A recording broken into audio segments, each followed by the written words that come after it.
ሰላም እንዴት ናችሁ? መክሊት ነኝ። ትላንትና የግሬድ 11 አግሪካልቸር ዩኒት 1 ጀምረን ነበረ። 1.1 definition of common terms used in agriculture እና the status of crop production አይተን ነበረ። ትላንትና የተማርነውን ካስታወሳችሁ አግሪካልቸርን ዲፋይን አድርገን የተለያዩ ተርሞችን ዲፋይን አድርገን ነበር። እንዴት ሰዎች ከሀንተር ጋዘረር ላይፍ ስታይል ወደ ግብርና እንደመጡ through time ያንን ሲስተም እንዴት ዴቨሎፕ እንዳደረጉት አይተን ነበረ። ዛሬ ደግሞ የምናየው the status of crop production እኛ ሀገር ውስጥ right። ስለዚህ ይሄ ያለው ደግሞ ፔጅ 7 ላይ ነው። ፔጅ 7 ላይ ትሆኑና ተከታተሉናላችሁ ማለት ነው። የኢትዮጵያ ግብርና is kind of complex ምን ማለት ነው? There are different agroecologies. You know the term ecology, right? When we say ecology, it's the interaction between living things with their environment አይደለ? ያንን ስተዲ ከፋርሚንግ ጋር ሪሌት አድርጎ የምንጠቀምበት practice is called agroecology. Agriculture plus ecology ማለት ነው። እኛ ሀገር ውስጥ በጣም different agroecology አሉ። different regions ላይ በጣም ብዙ የተለያየ agroecology አለ ማለት ነው። for you surprise ኢትዮጵያ ውስጥ ጥናቶች እንደሚያሳዩት ከሆነ ምን ያህል ከረንት ጥናት እንደሆነ አምናት ሹር ግን መጻፋችሁ ላይ ወደ 50 ሚሊዮን ሄክታር አረብል ላንድ አለ ይላል። አረብል ላንድ ማለት ዲፋይን ስናደርገው ምን ማለት ነው? የመታረስ ፖቴንሻል ያለው ቢታረስ ምርት መስጠት የሚችል ክሮፕ ላንድ ስኮል አረብል ላንድ እንለዋለን ማለት ነው። ለምሳሌ ምን ማለታችን ነው?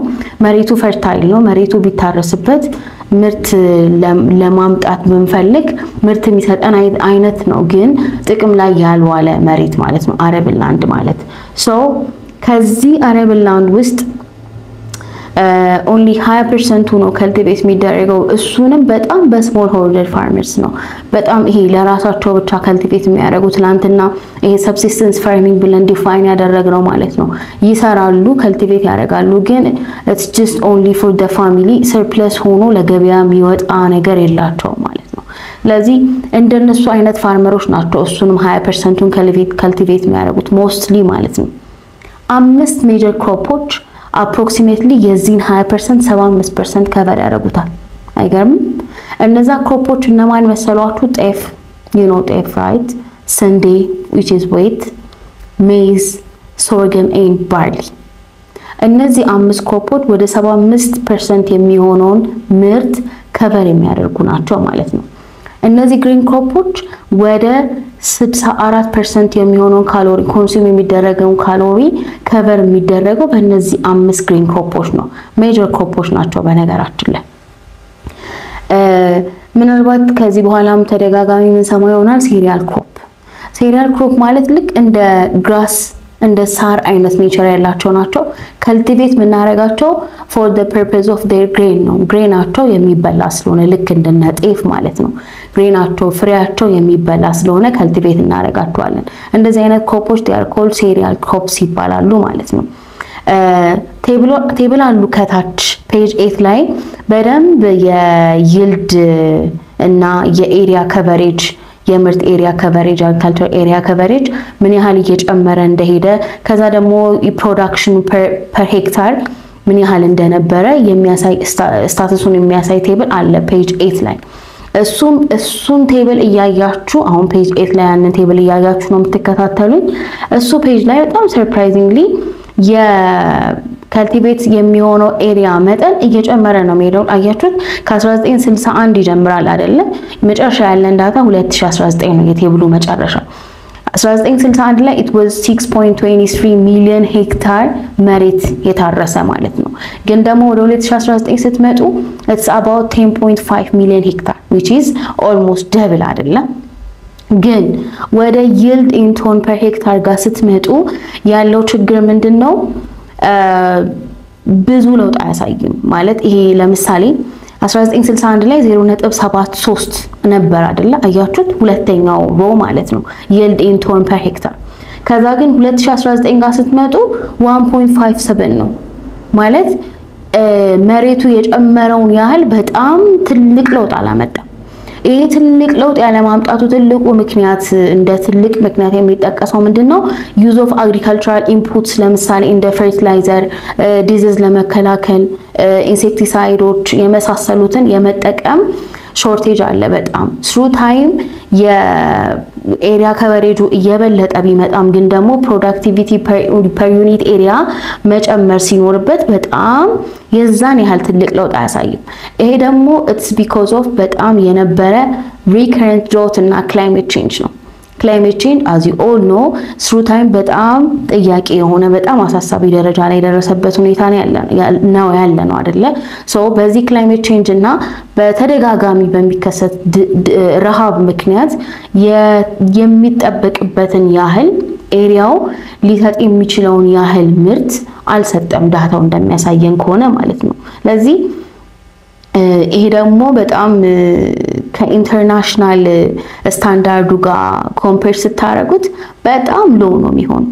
ቀጥሎ ያለው ኢንተርናሽናል ስታንዳርድ ጋር ኮምፔር ስታረጉት which is በጣም ብዙ ዲፈረንስ ያለው ነገር ማለት ነው። ስለዚህ ፕሪንሲፓል ፋክተሮች አሉ በጣም ሜን ፋክተር የሚባሉ ለምን ከልቲቬት የሚደረገው ኤሪያ በስቶ ወይ ደግሞ ጨምሮ ያለ ፕሮዳክሽን ፐር ዩኒት ኤሪያ መጨመር ያልቻለበት ምክንያት ምንድነው? የመጀመሪያው ሶይል ዲግራዴሽን ነው። that means through time ሶይል ፈርቲሊቲው ሉዝ እያደረገ እየመጣ by the way ይሄንን ወደ ኋላ ስንሄድ በደንብ እናየዋለን። ግን ሶይል ዲግራዴሽን በጎርፍ ሊሆን ይችላል በተለያዩ ናቹራል በሆኑ ፋክተሮች at the same time ደግሞ በጣም ኮንቲኒየስ በሆነ ካልቲቬሽን ያለማቋረጥ አንድን ሶይል ካልቲቬት በማድረግ ምክንያት without properly managing the soil በጣም በተደጋጋሚ ካልቲቬት ሲደረግ ሶይል ዲግሬድ ያደርጋል ፈርቲሊቲውን ሉዝ እያደረገ ይመጣል ማለት ነው።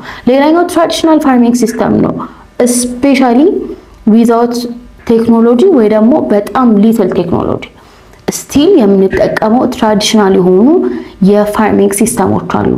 ለምሳሌ ትናንትና ብለናል በበሬ ማረስ ስቲል we're using እሱን ቴክኒክ ሶስ እናረግ በጣም ፍጥነት የሌለው ነው በእጅ ነው ሰው የሚዘራው። እንዲሁም አሁን just ፋርመሮች ኮላቦሬት በማድረግ ብዙ አይነት ስራ እየሰሩ ነው። ለምሳሌ አንዱን ገበሬ ዛሬ ከሰሩ ነገ አንዱን ገበሬ እየተባለ ለማፋጠን ማለት ነው። ይሄ ሁሉ ግን with addition of የሆነ አይል ቴክኖሎጂ ኢምፕሩቭ መደረግ የሚችል ነገር ነበር። ይሄኛው ሌላኛው ፕሪንሲፓል ፋክተር ነው። ሶስተኛው ፕሪንሲፓል ፋክተር አንሰርቴን እና ቫሪያብል ሬንፋል ነው። ይሄ ደግሞ የት ጋር ያርፋል? ክላይሜት ቼንጅ ጋር ማለት ነው። ለምሳሌ ላስት ይር ያሳየውን የሬንፋል ዳታ ዘንድሮ ላንደግሞ እንችላለን። ይሄ ማለት ዝናብ ላስት ይር ዘንቦ ከነበረ እሱን ኤክስፔክት አድርጋችሁ ዲስ ይር ያኛውን ክሮፕ ካልቲቬት ለማድረግ ስትሞክሩ ዲዩቱ በጣም ቫሪያብል የሆነ የሬንፋል ኮንዲሽን ሉዝ ልታረጉ ትችላላችሁ ማለት ነው። ሌላኛው ይሄኛው በጣም ፕሪንሲፓል ፋክተር ነው። ሎ ሌቭል ኦፍ ኢሪጌሽን ትላንትና ብያችኋለሁ አይደለ? አይ ሚን ስለ ኢሪጌሽን ስናወራ through irrigation not only water ግን ደግሞ በጣም ብዙ ነገር አፕላይ ማድረግ ይቻላል including fertilizer, pesticide, insecticide የመሳሰሉትን ማለት ነው። ግን ኢንስቴድ እንኳን እነሱን ልጠቀም ቀርቶ የሚያስፈልጋቸው ክሮፖች እንኳን ውሃ ለብቻውን ኢሪጌት ለማድረግ በጣም ችግር ነው። በጣም ብዙ ስትራግል ያደርጋሉ ፋርመሮችና ሌላኛው ይሄ ያለማደጉ ልክ እንደ ካልቲቬት እንደተደረገው ኤሪያ መጠን የዩኒት ፕሮዳክሽን ፐር ዩኒት ኤሪያ አለማደጉ ምክንያት ሌላኛው ፋክተር ይሄ ነው። ሌላኛው ሎው ዩዝ ኦፍ ኢንፑትስ ስንል በግብርና we are talking about improved seed የተሻሻለ ዝርያ ማለት ነው። ሌላኛው we are talking about fertilizer, we are talking about pesticides ምን ማለት ነው? ያ ዘር የሚፈልገው ነገር መስጠት ማለት ነው። እሱን ስንሰጠው የተሻለ ምርት እናገኛለን። አለስ ግን የተሻለ ምርት ልናገኝ አንችልም ማለት ነው። ለዚህ በእነዚህ ምክንያት ዲዩቱ በጣም እነዚህ ሜጀር ፕሪንሲፓል ፋክተርስ የሚፈለገውን ያህል ምርት ሊሰጠን አልቻለም ማለት ነው። ሶ አይ ቲንክ የሆነ አይነት ቁጭት ገብቶባቸዋል ብዬ አስባለሁ። ለምሳሌ ይሄኛውን ጥያቄ እስቲ I know it says group discussion ግን እኔ እንደዚሁ ለራሳችሁ እንድትጠይቁት ላድርግና ኮሜንት ሴክሽን ላይ እየገባችሁ የዚህን ግሩፕ ዲስከሽን የሚሰማችሁን የእናንተን አይዲያ ሪፍሌክት እንድታደርጉ ፈልጋለሁ።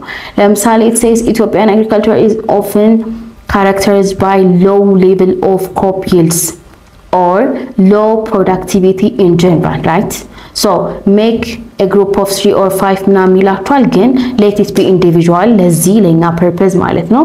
ከዛ discuss your personal experience, just reflect your personal experience ለየትኛው ፋክተር ከነዚህ ከተጠቀሱት ፋክተሮች ውጪ ምን አይነት ፋክተር ፕሮዳክቲቪቲ እንዳይጨምር ኢቭን ኢፍ ካልቲቬትድ ኤሪያ እየጨመረ ቢሆንም ፕሮዳክቲቪቲ እንዳይጨምር ምንድነው ላግ ያደረገን የሚለው የተወሰነ አይዲያችሁን ኮሜንት ሴክሽን ላይ ሪፍሌክት ብታደርጉ ደስ ይለኛል። ሶ ዩኒት 1 ሁለት ኦልሞስት ቶፒኮችን 3 ቶፒኮችን ከቨር አድርገናል ብዬ አስባለሁ።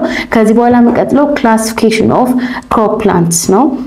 እሱን ደግሞ በቀጣይ በፍጥነት የዲስከስ የምናደርግ ይሆናል ማለት ነው። ይሄንን ቻናል ላይክ፣ ሼር፣ ሰብስክራይብ ማድረጋችሁን አትርሱ። ቴንክ ዩ